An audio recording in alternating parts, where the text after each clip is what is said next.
오늘 밤에 주시는 하나님의 말씀 누가복음 22장 14절에서 20절까지 교독하시겠습니다. 누가복음 22장 14절. 때가 이르매 예수께서 사도들과 함께 앉으사 먹기 전에 너희와 함께 이 유월절 먹기를 원하였노라. 내가 너희에게 이르노니 이 유월절이 하나님의 나라에서 이루기까지 다시 먹지 아니하리라 하시고, 이에 잔을 박사 감사 기도하시고 이르시되 이것을 갖다가 너희에게 나누라. 내가 너희에게 이르노니 내가 이제부터 하나님의 나라가 임할 때까지 포도나무에서 난 것을 다시 마시지 아니하리라 하시고, 또 떡을 가져 감사 기도하시고 떼어 그들에게 주시며 이르시되 이것은 너희를 위하여 주는 내 몸이라. 너희가 이를 행하여 나를 기념하라 하시고. 같이 봅니다. 저녁 먹은 후에 잔도 그와 같이 하여 이르시되 이 잔은 내 피로 세우는 새 언약이니 곧 너희를 위하여 붓는 것이라. 아멘. 따라 하시겠습니다. 너희가 이를 행하여 나를 기념하라. 신약교회에 두 가지 성례가 있습니다. 하나의 성례는 세례지요. 오늘 낮 시간에 학습 세례, 유아 세례, 어린이 세례를 베풀었습니다. 세례는 예수 믿고 죄를 회개하고 하늘나님 백성, 하늘나라 천국 백성 된 것을 표시하는 겁니다. 두 번째 성례가 성찬 예식인데, 성찬 예식은 예수님이 친히 성찬 예식을 제정하셨어요. 주님 재림 때까지 교회가 지키고 성도들이 기념해야 될 예식인데, 오늘 낮에 성만찬 사진을 보여드렸잖아요. 그림을 보여드렸는데 예수님이 친히 제정하셨고 주님 재림하실 때까지 그 예식이 거행될 것입니다. 오늘 밤에 예식이 하나님께 영광이 되기를 축원합니다. 고린도전서 11장 26절 말씀 함께 읽겠습니다. 고린도전서 11장 26절 말씀 다 같이 보겠습니다. 너희가 이 떡을 먹으며 이 잔을 마실 때마다 주의 죽으심을 그가 오실 때까지 전하는 것이니라. 아멘. 주님이 마지막 날 밤에 그 다음 날 십자가에 달리시는데 성찬 예식을 거행하면서 주님이 다시 오실 때까지 이 예식을 거행하라고 말씀하셨어요. 그러므로 교회는 성례를 기히 여기고 두렵게 거행해야 되고, 성례를 소홀히 하는 것은 자신의 의무를 소홀히 하는 것과 마찬가지입니다. 하나님의 은혜를 헛되이 여기는 죄를 범하게 되는 거죠. 그래서 오늘은 성찬 예식을 거행하면서 성찬의 본질이 어떤 의미가 있는지를 상고해 보려고 하는데, 첫째로 성찬은 감사의 의미가 있습니다. 무슨 의미? 감사의 의미. 자, 17절 말씀 한번 상반절 보시겠는데요. 이에 잔을 받으사 감사 기도하시고 이르시되, 따라합시다. 감사 기도하시고. 주님이 잔을 주시고 감사 기도를 하셨어요. 떡을 주시면서 먼저 감사 기도를 하시고 떡을 주셨어요. 성찬의 본질은, 성찬의 의미는 감사의 의미입니다. 예수님이 우리 죄를 속량하시기 위해서 하늘 영광 내어놓으시고 이 땅에 오셨을 뿐만 아니라 십자가에 모진 고통 당하시고 살찌고 피 흘려주신 그 십자가의 사랑을 깊이 깨달는, 다시 말하면 십자가 사랑을 깨달으면 감사할 줄 믿습니다. 하나님이 독생자 주신 사랑, 예수님이 우리 위해서 희생해 주신 그 사랑을 생각하면 우리가 감사하지 않을 수가 없어요. 기독교의 마크가 십자가입니다. 십자가는 위로 하나님 사랑, 아래로 사람 사랑인데, 받은 은혜에 감사하면서 사는 성도가 하나님께 영광을 돌릴 수 있고, 감사하는 성도가 사람들과의 아름다운 교제를 하면서 살아갈 수가 있다는 거지요. 성찬식을 그리스어로 유카리스트, 감사제, 땡스기빙 데이. 여러분, 우리가 중요한 것은 하나님 앞에 감사하는 날이 성찬 예식이기도 하지요. 추수감사절뿐만 아니라 오늘 우리는 기도할 때마다 독생자 주신 사랑, 예수님 우리 위해서 죽어주신 그 십자가 사랑에 감사할 수 있기를 주님의 이름으로 축원합니다. 정말 독생자 주셨고 예수님 우리 위해서 희생하시는데 떡을 받을 때에 날 위해서 찢으신 그 살, 날 위해서 흘리신 피를 기억하면서 이 잔을 받을 때에 정말 그 사랑을 감격하게 되고 감사하게 되고 주님께 헌신하는 아름다운 시간이 될 것입니다. 심장병으로 죽어가는 사람이 누가 콩팥을 하나 줘가지고 신장 이식을 받았을 때에 살게 된다면 그 콩팥을 준 사람의 은혜를 늘 고마워할 겁니다. 여러분, 콩팥 하나를 줘도 고마운데 주님은 옥체를 깨뜨려서 우리 위해서 생명까지 주신 분, 물 한 방울 피 한 방울 아끼지 않고 다 쏟아주시고 우리 위해서 죽어주신 분이 우리 예수님이에요. 정말 우리가 십자가 사랑을 받았기에 십자가 사랑을 나누면서 살아가는 우리가 되고, 십자가 사랑을 받았기에 하나님의 사랑에 감사 감격하면서 살아가면 행복한 삶을 살아드릴 수가 있게 될 겁니다. 그래서 오늘 밤에는 정말 이 성찬의 떡과 잔을 받을 때에 하나님의 사랑, 주님의 속량하심을 먼저 감사하는 밤이 되기를 축원합니다. 두 번째로, 성찬은 거룩한 교제의 의미가 있습니다. 성찬의 본질은 거룩한 교제입니다. 자, 14절 말씀 한번 읽으시겠습니다. 때가 이르매 예수께서 사도들과 함께 앉으사, 예수님이 성찬 예식을 혼자 하신 것이 아니고 사도들과 함께 앉아서 함께 성찬 예식을 거행하는데, 성찬 예식은 그 교회의 세례교인 모두가 한자리에 앉아서 거룩한 교제를 나누는, 성찬의 떡과 잔을 나누면서 거룩한 교제를 나누는 시간이기도 한 거지요. 성찬을 가리켜서 영어로 홀리 커뮤니온, 거룩한 교제. 이유가 성도들이 그리스도와 연대하고 성도와 성도들이 서로 연대해서 함께 떡을 나누고 함께 잔을 나누는 시간이에요. 그러므로 다시 말하면 한 식구, 한 가족이라는 겁니다. 여러분, 식구라는 것이 식자가 밥식자, 음식식자고 구자가 이 구자예요. 음식을 같이 나눠 먹고 밥을 같이 나눠 먹을 때 이 식구인 거예요. 한 교회에서 같이 떡을 나누고 같이 잔을 나눌 때에 믿음의 한 가족, 믿음의 식구가 되어지기 때문에 우리는 세뇌 성도들이 주님의 피로 형제가 되었기에 서로 사랑하고 서로 교제하고 서로 돕고 사랑할 수 있기를 주님의 이름으로 축원합니다. 원래 성찬의 떡은 한 덩어리를 가지고 나누어서 떼어주는 거예요. 그러므로 우리가 한 교회의 성도들이 1000명이든 10,000명이든 간에 한 떡을 나누는, 주님의 떡을 나누는, 주님의 잔을 나누는 믿음의 한 형제들, 한 가족이기 때문에 서로 위하고 서로 돕고 사랑하고 아름다운 교제를 나누는 그런 우리 성도가 되어야 될 것을 가르쳐주고 있는 거죠.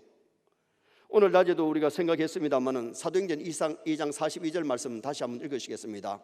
그들이 사도의 가르침을 받아 서로 교제하고 떡을 떼며 오로지 기도하기를 힘쓰니라. 초대교회의 성도들이 서로 교제하며 떡을 떼며 사랑을 나누면서 서로 돕는 그 아름다운 공동체를 보게 되지요. 우리 서인 공동체는 우리 교회 나오는 사람은 육신적으로도 밥을 굶기는 사람 없이 도와야 되고요, 영적으로도 배부를 수 있도록 믿음의 교제를 잘 나누는 나와 여러분 되시기를 주님의 이름으로 축원합니다. 사도신경에도 성도가 서로 교통하는 것과 서양 성도들이 서로 교통을 나누어야 돼요. 서로 돕고 교제하는, 단절된 코로나가 교제를 못하도록 같이 식사도 못하게 하고 서로 떨어져야 되니까 이게 참 불편했는데, 여러분, 오늘 우리 교회는 믿음 안에서 이제 코로나가 끝나면서 더욱더 교제하시기를 바랍니다. 주 안에서 교제, 믿음의 교제, 사랑의 교제, 커피도 같이 나누기도 하고 잔도 나눌 뿐만 아니라 또한 오늘 우리가 떡도 나누는, 밥도 나누는 그런 우리 믿음의 교제가 있어야 될 것을 가리킵니다. 성찬의 떡과 잔을 나누는 성도끼리 마음을 같이 하고 서로 사랑하는 사랑의 교제, 거룩한 교제, 불건전한 교제가 아니라 믿음의 교제, 이 거룩한 교제를 나누어야 되는 거예요. 자, 예수님 십자가상을 한번 보십시다. 예수님이 십자가에 달리셨는데 이 십자가는 종으로는 하나님과의 교제, 하나님 사랑, 행으로는 사람과의 교제, 사람과의 사랑이에요. 정말 우리가 신앙생활 잘한다는 것은 하나님과 바른 관계를 맺고 사람들과 좋은 관계를 맺어야 될 줄 믿습니다. 예수 믿는다면서 사람하고 담을 쌓고 하나님과의 담을 쌓으면 신앙생활 잘하는 것이 아니에요. 성찬에 참여하는 주님의 십자가 사랑을 깨달은 성도는 서로 사랑하고 교제하고 서로 돕고 서로 믿음의 거룩한 공동체에 사랑을 나누는 그런 우리 성도가 되어야 될 것을 가리킵니다. 세 번째로 성찬의 본질은 그리스도의 증인이 된다는 의미가 있습니다. 그리스도의 증인. 자, 19절 말씀 한번 읽으시겠습니다. 19절 말씀. 또 떡을 가져 감사기도 하시고 떼어 그들에게 주시며 이르시되 이것은 너희를 위하여 주는 내 몸이라 너희가 이를 행하여 나를 기념하라 하시고.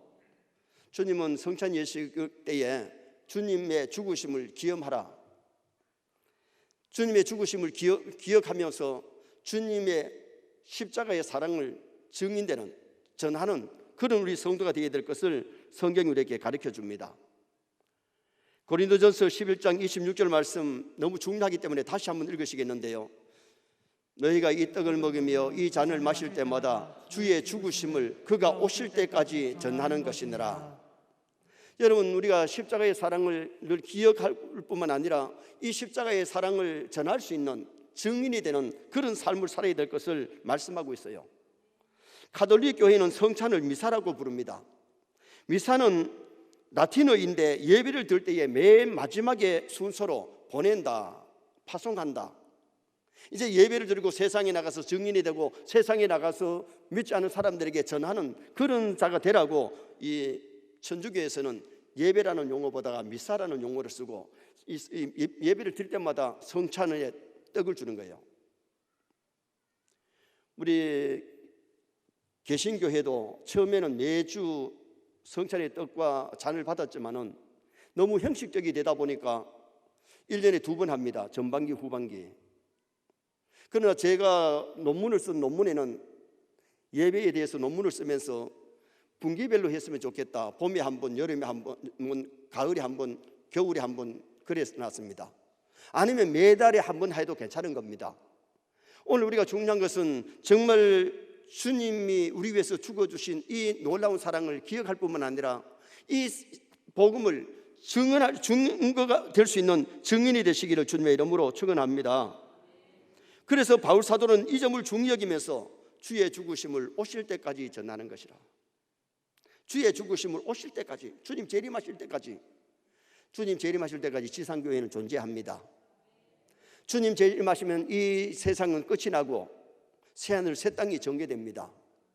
그런데 오늘 우리가 이 땅에서는 주님의 십자가 사랑을 늘 기억해야 되고 이 십자가 사랑을 믿지 않는 자들에게 전할 수 있는 그러한 그리스도인이 된다는 것이 중요한 것이지요. 그 다음에 네 번째는 성찬은 나눔의 의미가 있어요. 성찬은 나눔의 의미가 있는데, 자 17절 하반절 말씀 한번 보시겠습니다. 잔을 받으사 감사기도 하시고 이르시되 이것을 갖다가 너희끼리 나누라. 성찬은 혼자 먹는 것이 아니고 너희끼리 나누라. 떡도 나누고 잔도 나누라. 예수님께서 성찬을 베푸실 때에 떡을 떼어 나누어 주셨고 또 잔도 나누어 주셨는데 우리도 이웃과 함께 나눔의 삶을 살아가는 그런 성도가 되셔야 돼요. 여러분, 식탁을 한번 보시겠습니다. 잘 사는 사람은 진수 성찬을 드실 겁니다. 그런데 가난한 사람들은 이 상보다 좀 못한 상을 한번 보세요. 반찬이 좀 적지요. 세상에서는 부자는 좀 잘 먹고 가난한 사람은 좀 못 먹습니다. 어떤 사람은 많이 먹고 어떤 사람은 적게 먹습니다. 그러나 성찬의 떡은 많이 먹고 적게 먹는 게 아니고 잘 먹고 못 먹는 것이 아니고 같은 양, 같은 음식을 나눴습니다. 주의 식당에는 모두가 같은 음식, 같은 분량, 같은 나눔의 시간을 갖는데 그러므로 성도끼리 사랑을 나누고 음식을 나누고 기쁨을 나누는 것, 그래서 기쁨은 나눌수록 커지고 슬픔은 나눌수록 작아집니다. 선의 성도들도 기쁨을 나누시기 바랍니다. 슬픔도 나누어서 함께 질 수 있는 성도가 되어야 되고 서로 돌아보고 나누는 것이 굉장히 중요한데 여러분, 사랑을 자꾸 나누어야 돼요. 기쁨을 나누어야 돼요. 좀 음식도 나누어야 돼요. 내만 먹고 배 떠드리는 것이 아니라 그 말이죠. 우리 박혜영 장로님이 몇 년 동안 우리 가을에 사택에 맛있는 밤을 갖다가 한 자루를 갖다가 보내주세요. 그 맛있는 것을 영혼차 먹을 수 없잖아요.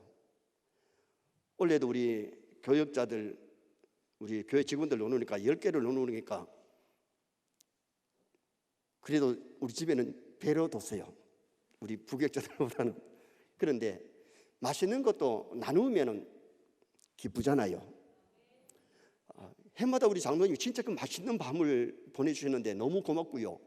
여러분, 우리가 작은 것이라도 나눌 때에 기쁘고 즐거운 거예요. 내만 욕심 차리는 것이 아니고 내 배만 두드리는 것이 아니고 세상에 갖다 많이 저축해 놓고 떠나면 다 남의 것이 되는 거예요. 그래서 우리가 성찬에 떡과 잔을 나누는 우리 성도들이 기쁨도 사랑도 음식도 좀 나누면서 살아가기를 주님의 이름으로 축원합니다. 마지막 5번째로 성찬은 계약의 의미가 있습니다. 계약의 의미. 자, 20절 말씀 함께 또 읽으시겠습니다. 저녁 먹은 후에 잔도 그와 같이 하여 이르시되 이 잔은 내 피로 세우는 새 언약이니 곧 너희를 위하여 붓는 것이라. 아멘. 이 성례전이라 부르는 라틴어 세크라멘트는 로마 군인이 황제의 군사가 되어가지고 충성을 서약할 때에 이 용어를 쓰는 거예요. 세크라멘트는 충성을 맹세하고 보증을 맹세하는, 다시 말하면 군인이 황제에게 복종을 맹세하고 충성을 맹세하면서 부르는 용어라고 말이에요. 구약의 떡과 잔을 받은 우리는, 주의 떡과 잔을 받은 우리는, 신약의 이 떡과 잔을 받은 우리는 주님께 사랑을 서약하고 복종을 맹세하고 충성을 서약하는 그런 시간과 같은 거란 말이에요. 정말 주님이 우리 위해서 죽어주신 십자가의 산을 깊이 꺼내려면 우리가 순종할 줄 믿습니다. 주님께 나를 위해 죽어주신 그분께 우리도 충성하고 우리도 복종하고 우리도 헌신할 수 있는 그런 우리 성도가 되셔야 되는 거예요. 150장 찬송 한번 보시겠습니다. 150장 찬송 4절에 우리 가사를 함께 읽으십시다. 주님 예비하신 나의 본향집에 나를 부르실 그날에는 영광 중에 계신 우리 주와 함께 내가 죽도록 충성하리. 최후 승리를 얻기까지 주의 십자가 사랑하리. 빛난 면류관 받기까지 험한 십자가 붙들겠네. 아멘. 여러분, 십자가 붙들고 십자가 단단히 붙잡고 경주장 달려갑시다.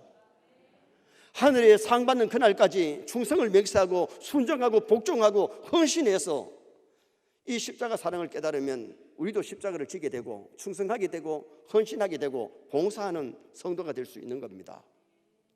여러분, 십자가 사랑 없이 믿음 없이 교회 일하는 것은 진짜 충성이 안 됩니다. 헌신이 안 되는 겁니다. 주님이 우리 위해서 희생해 주신 것처럼 내가 주님을 위해서 땀을 흘리고 눈물을 흘리고 피를 흘리고 충성 봉사하는 것은 계약의 의미가 있는 거예요. 여러분, 우리 성경은 계약입니다. 옛 계약을 구약이라 그러고 새 계약을 신약이라 그래요. 여러분, 여기는 하나님의 약속이 있는 것인데 많은 약속이 있습니다. 믿는 자는 구원을 얻습니다. 충성하는 자에게 상 주십니다. 회개하는 자를 용서해 주십니다. 많은 약속이 있는 이 말씀을 우리가 지키면 하늘 아래 가서 반드시 칭찬과 상급받는 성도가 될 수 있어요. 그래서 오늘 우리는 이 성찬의 떡과 잔을 받을 때에 주님 우리 위해서 죽어주시는데 나도 죽도록 충성하겠습니다. 주님이 나를 사랑해 주셨기에 나도 주님을 사랑합니다. 주님의 말씀에 순종하겠습니다. 헌신하겠습니다. 그런 마음으로 우리가 하나님 앞에 이 잔을 받고 떡을 받고 다짐한다면 우리의 삶은 달라집니다. 우리 신앙은 변화되는 겁니다. 성화가 될 줄 믿습니다. 오늘은 성찬의 본질을 간단히 생각했습니다. 감사의 의미가 있습니다. 거룩한 교제의 의미가 있습니다. 그리스도의 그리스도의 증인의 의미가 있고 나눔의 의미가 있는데 사랑과 기쁨과 음식을 나누고 계약의 의미가 있기에 충성을 계약하고 복종을 계약하고 사랑을 계약하는 그런 복된 예식이 되시기를 주님의 이름으로 축원합니다.